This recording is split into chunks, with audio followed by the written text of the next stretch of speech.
Okay, let's dive into this. We're about to look at a mystery that ties together a 1400-year-old text with a major scientific discovery from the 20th century. And it all kicks off with a sound, a completely impossible sound, coming from a place that's supposed to be dead silent. I mean, seriously, think about it. You know how in every sci-fi movie you get those giant roaring explosions? Well, that's all wrong. Space is a vacuum. There's no air, nothing for sound to travel through. So the answer is a hard no. You can't hear a thing. Which, makes what happened next pretty much impossible to explain at first. Because back in 1967, a brilliant young astronomer, Jocelyn Bell Burnell, picked up this signal from way out in deep space. It wasn't some random hiss or crackle, it was a perfect rhythmic pulse. And when they converted it into audio, it sounded like this. A steady, relentless knocking, like a heartbeat coming from the absolute middle of nowhere. So what in the world was making that terrifying hammer-like sound? Well, the first joke was that maybe it was little green men. But the real answer was something brand new to science and, honestly, way cooler.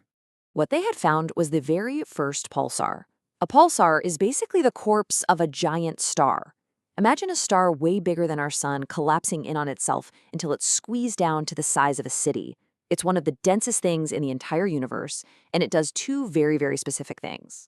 Okay, so first it spins incredibly fast. We're talking hundreds of times a second. As it does, it sends out these super regular pulses of radio waves. That's the knocking sound that Jocelyn Bell Burnell heard. Second, it blasts these intense beams of radiation out from its poles. The best way to picture it is like a cosmic lighthouse. It's just sweeping its beam across the galaxy. And if we on Earth happen to be in the path of that beam, our telescopes pick up a pulse. Knock, knock, knock. All right, now this is where the story takes a really sharp turn. Remember, the pulsar was discovered in 1967. But now, let's hit rewind and go way, way back, about 1400 years, to an ancient text that happens to describe a very, very strange star. This is from a chapter in the Quran called At-Tariq. Just listen to those descriptions one more time. The text swears an oath by a star it calls At-Tariq, which literally means the knocker or the striker. And then it asks this question: what will make you know what the knocker is? And it gives the answer. It is An-Najm Ath-Thaqib, the piercing star. So let's just lay this out on a timeline, because this is where it gets kind of mind-bending. More than 1,300 years before we even had the technology to detect radio waves from space, a text describes a star with two incredibly specific labels.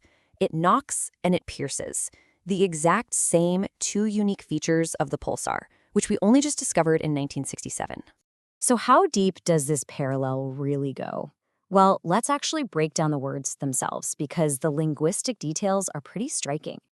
This is just fascinating. The Arabic root word for At-Tariq doesn't just mean a visitor. It implies a hammer strike, a physical knock, an almost perfect description for that pulsed radio signal. Then you have Ath-Thaqib, which literally means something that pierces or drills a hole. Again, what a perfect way to describe a concentrated, penetrating beam of radiation shooting out from a star's pole. The language seems to map directly onto the physics. So, this leads us to the big question, right? How are we supposed to interpret this? Is it just a 1 in a billion coincidence, or is it something else? Let's take a fair look at both sides of the argument. Okay, so the skeptics' view is pretty straightforward. They'd say this is just a misunderstanding of old poetic language. Tariq might have just meant any night visitor, like the morning star, and piercing was just a fancy way of saying really bright. But the counter-argument pushes back on that. It says, sure, but why use a word that implies a physical strike, a knocker, for a totally silent star? And maybe more importantly, what are the chances of combining both knocking and piercing in the same breath? That combination gives you a signature that is so specific, it only fits one known object in the entire universe. And that really brings us full circle, back to the core of this whole thing. We started with a basic fact: space is silent, and yet modern science finds a bizarre object that knocks at us with radio waves. And somehow an ancient book, written over a millennium before we could ever hear that sound, gave a star that very same name, the knocker. So what do you make of it? Is this just one of the most incredible coincidences in the history of science and literature? Or is it a clue, pointing to some kind of knowledge that shouldn't have been possible at the time?